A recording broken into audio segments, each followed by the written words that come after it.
Hai, perkenalkan nama saya Hizkia Tamon, NIM 2114201060, kelas A3 semester 2 Fakultas Ilmu Keperawatan, Universitas Pembangunan Indonesia Manado.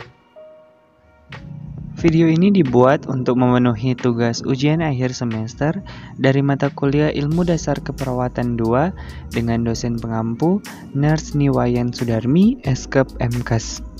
Di video kali ini saya akan membahas tentang peran perawat dalam pemeriksaan laboratorium pengambilan darah vena.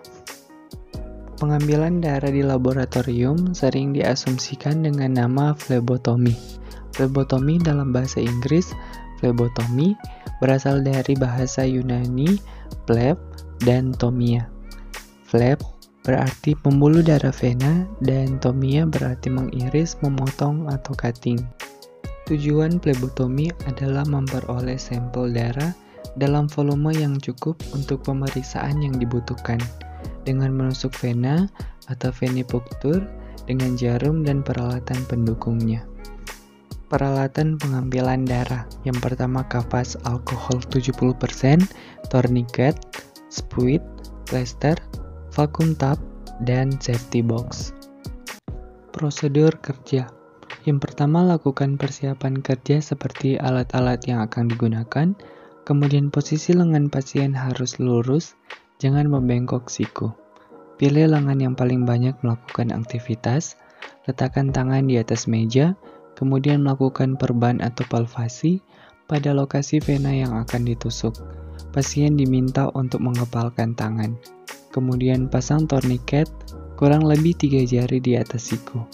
Kemudian lokasi vena yang akan ditusuk didesinfeksi dengan kapas alkohol 70% dengan sekali usap.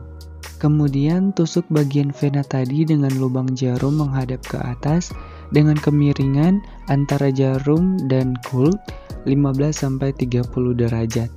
Kemudian setelah volume darah cukup, dilepaskan tourniquet dan pasien diminta membuka kepalan tangannya. Kemudian lepaskan atau tarik jarum dan segera letakkan kapas alkohol 70% di atas bekas suntikan untuk menekan bagian tersebut dan ditutup dengan plester. Kemudian memindahkan sampel darah dari dalam spuit ke tabung dengan cara melepaskan jarum lalu mengalirkan darah perlahan melalui dinding tabung.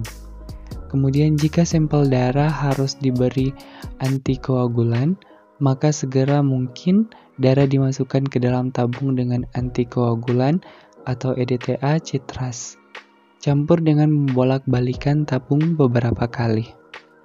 Kesimpulannya, pengambilan darah vena menggunakan spuit 1 mili harus dilakukan dengan benar dan jumlah darah yang diambil harus sesuai kebutuhan.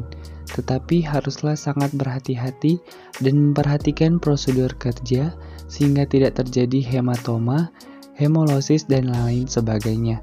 Dan juga kita harus menguasai alat dan cara penggunaannya agar dapat membantu kita dalam proses pengambilan darah vena. Saran, alangkah baiknya setiap praktikum dimulai semua praktik tidak berebutan dalam laboratorium serta tidak bermain handphone pada saat praktikum berlangsung agar tidak mengganggu kegiatan praktikum.